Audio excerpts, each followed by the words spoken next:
जय हिंद। आज हम अध्ययन करेंगे भू आकृतियों के बारे में। इसमें हम पढ़ेंगे अपने मिट्टी के बारे में, पढ़ेंगे उच्चावच के बारे में, पढ़ेंगे प्राथमिक उच्चावच, द्वितीय उच्चावच, तृतीय उच्चावच के बारे में पढ़ेंगे, अपक्षय, अपरदन, निक्षेपण के बारे में पढ़ेंगे, नदियों की अवस्थाओं के बारे में पढ़ेंगे, नदियाँ अपने उद्गम से लेकर मुहाने तक जहाँ तक जाती है उसमें क्या क्या बनाती है, इन सब के बारे में अध्ययन करेंगे। तो सबसे हम पहले अध्ययन करेंगे भू आकृतियाँ।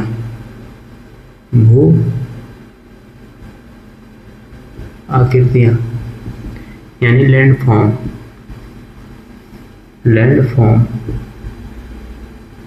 लैंड फॉर्म्स के बारे में देखिए, जो हम पृथ्वी के ऊपरी बनावट के बारे में अध्ययन करते हैं उसको हम भू आकृतियाँ बोलते हैं।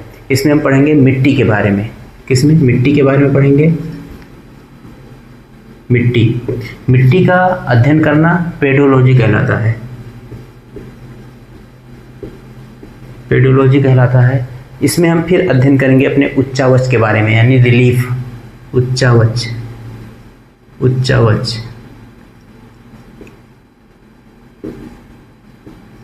ये जो उच्चावच होते हैं, ये उच्चावच हम 3 प्रकार के होते हैं। प्राथमिक श्रेणी के उच्चावच, द्वितीय श्रेणी के उच्चावच, तृतीय श्रेणी के उच्चावच। कौन कौन से? प्राथमिक श्रेणी के उच्चावच, प्राथमिक श्रेणी, द्वितीय श्रेणी के उच्चावच, द्वितीय श्रेणी के उच्चावच और तृतीय श्रेणी के उच्चावच। तृतीय श्रेणी के उच्चावच। जो प्राथमिक श्रेणी के उच्चावच होते हैं उसमें हम पढ़ेंगे महाद्वीप और महासागर। इसमें पढ़ेंगे महाद्वीप और महासागर। यह आएगा हमारा प्राथमिक श्रेणी के उच्चावच में। द्वितीय श्रेणी के उच्चावच में आएंगे हमारा पर्वत, पठार, मैदान और मरुस्थल। इन सब के बारे में हम अध्ययन करेंगे द्वितीय श्रेणी के उच्चावच। और तृतीय श्रेणी के उच्चावच में आएंगे जो अपक्षय द्वारा स्थलाकृतियों का निर्माण होता है, उसको आएंगे। जैसे हो गए हमारा यस आकार की घाटी, बी आकार की घाटी, लोयस का मैदान।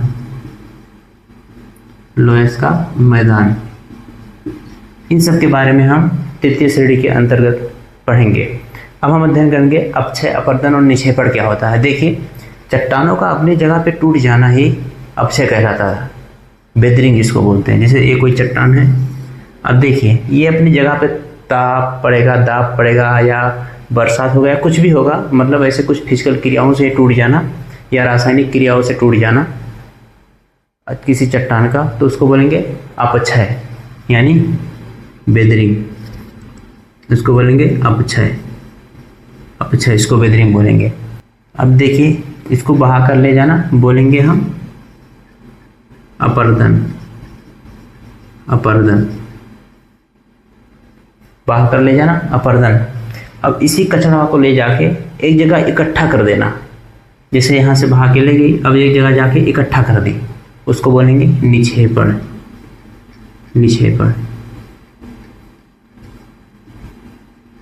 उसको बोल दिए निक्षेपण। अब हम अध्ययन करेंगे नदियों की अवस्थाओं के बारे में। नदियों की 3 अवस्थाएं होती है। नंबर 1 ईवा अवस्था, नंबर 2 प्रौढ़ावस्था, नंबर 3 वृद्धावस्था। जैसे हमारी अवस्थाएं होती है वैसे नदियों की अवस्थाएं होती है। देखिए, नदियां जब पहाड़ से निकलती हैं तो एकदम हड़ाहे निकलती हैं, उनकी स्पीड बहुत तेज होती है निकलने की। यहाँ पे जैसे मान लीजिए कोई पहाड़ है, ऐसे यहाँ से ऐसे निकल रही है, तो जब नदियाँ यहाँ से निकलती है तो उनका स्पीड बहुत ज़्यादा रहता है। जब नदियाँ यहाँ से निकलती है तो बी आकार की घाटी बनाती हैं, क्योंकि नदियाँ जहाँ से निकलेंगी उसको काट देगी, जिसके कारण वो बी शेप में बन जाएगा। इसको बोलेंगे बी आकार की घाटी।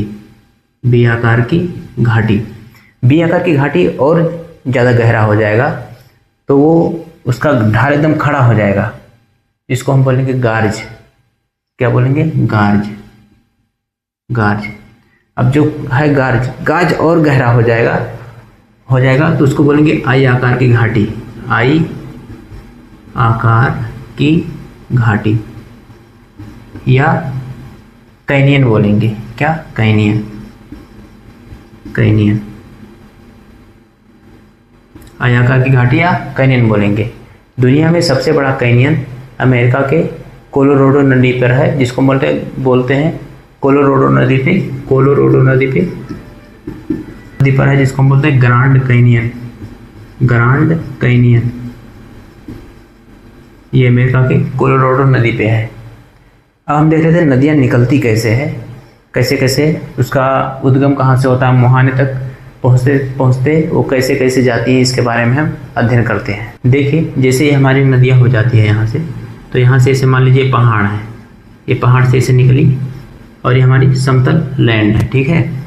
जब ये पहाड़ से निकलती है यहाँ से, तो पहाड़ जहाँ पे मजबूत रहेंगे उसको नहीं काट पाएगा, जो मुलायम रहेंगे उसको काट देगा, तो बहेंगी अपने उद्गम से, तो जो कठोर रहेगा उसको छोड़ देगी, तो यहाँ पे ऐसे उबड़ खाबड़ आकार बन जाएगा। क्योंकि मुलायम वाले को काट देगी, जो मजबूत रहेगा उसको नहीं काट पाएगी, उसको बोलेंगे हम छिपिरका। उसको क्या बोलेंगे? छिपिरका, उसको छिपिरका बोलेंगे। अब जब नदी ऊपर से नीचे आएगी, यहाँ पे गिरेगी पानी, तो इसको बोलेंगे हम झरना, उसको झरना बोल देंगे। जहाँ पे गिरेगी, यहाँ पे गिरेगी सारा, इसको बोलेंगे अवनमन कुंड, अवनमन कुंड, इसको अवनमन कुंड बोलेंगे। देखिए जो नदियाँ ऊपर से नीचे गिरती है, इसको ताकत कहाँ से मिलती है? इसको प्रवणता से मिलती है। प्रवणता क्या होता है? जो हमारा समुद्र होता है, समुद्र से जो हम हाइट मेजर करते हैं ऊपर जहाँ से निकलती है, उसी को बोलेंगे उसकी प्रवणता। तो नदियों का जो वेग होता है, जो बहने की स्पीड होती है, उसकी प्रवणता से मिलती है। अब जैसे यहाँ पे आया, ये अवनमन कुंड हो गया, यहाँ पे एकदम हड़ाहे गिरेगा तो इसकी स्पीड बहुत तेज भागेगा, एकदम हड़ाहे भागेगा। जैसे ये हड़ाहे जाएगा ऊपर इधर आगे, तो यहाँ पे जाके, क्योंकि यहाँ पे इसका ढाल से आएगा तो स्पीड बहुत तेज होगा।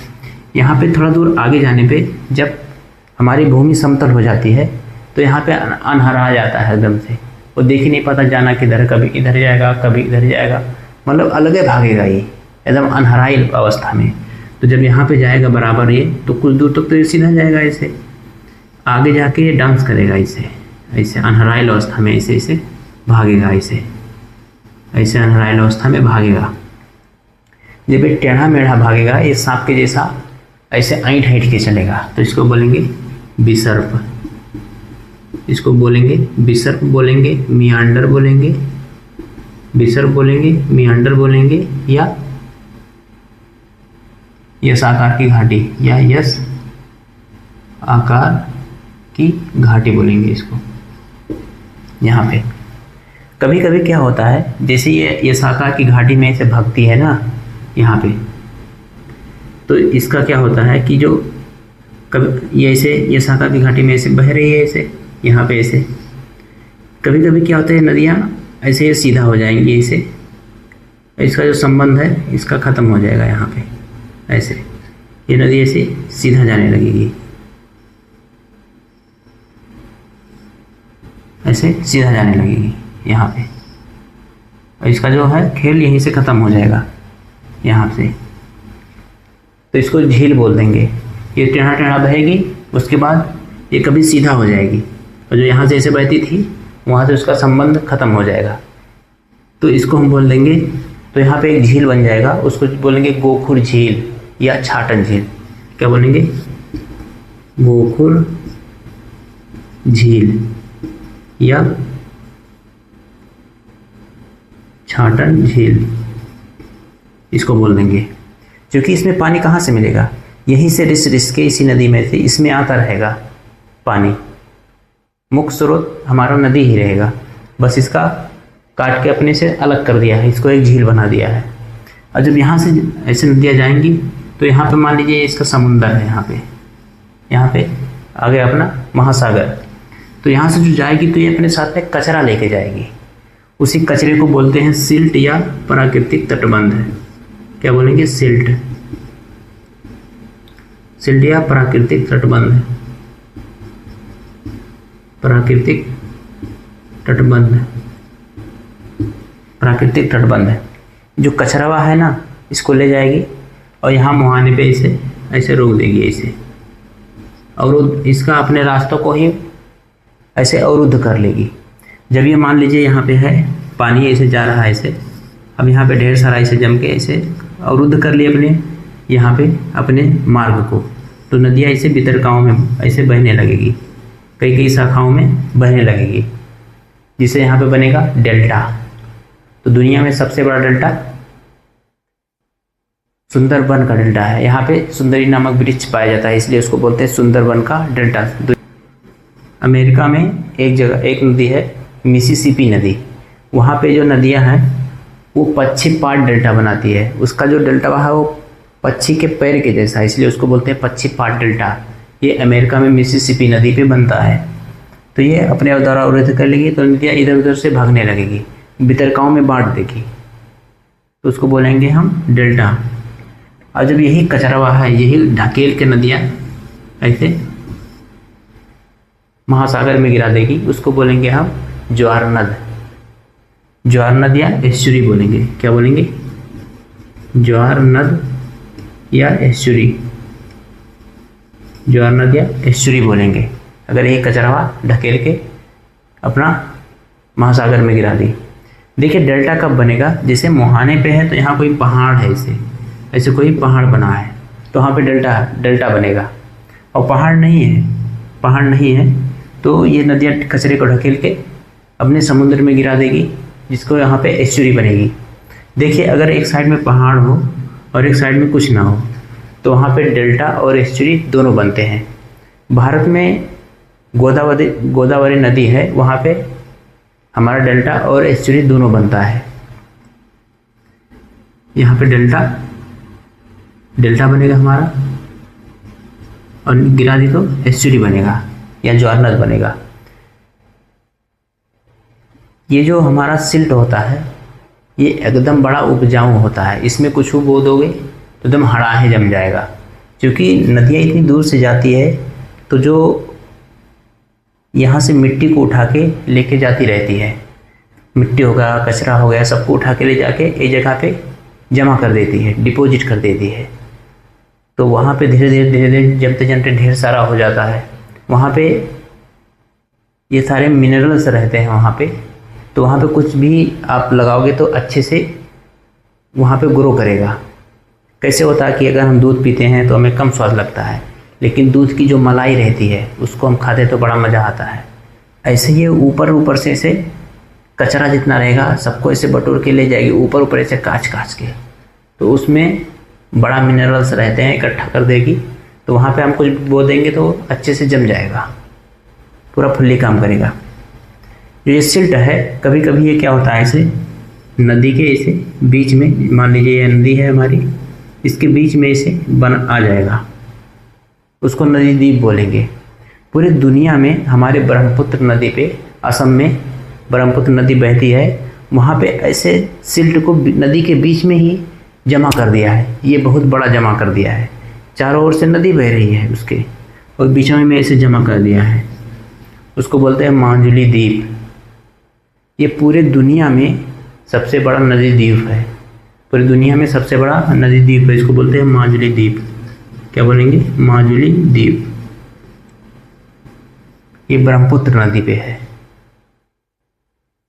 तो मुझे उम्मीद है ये सारी चीज़ें आपको समझ में आई होंगी।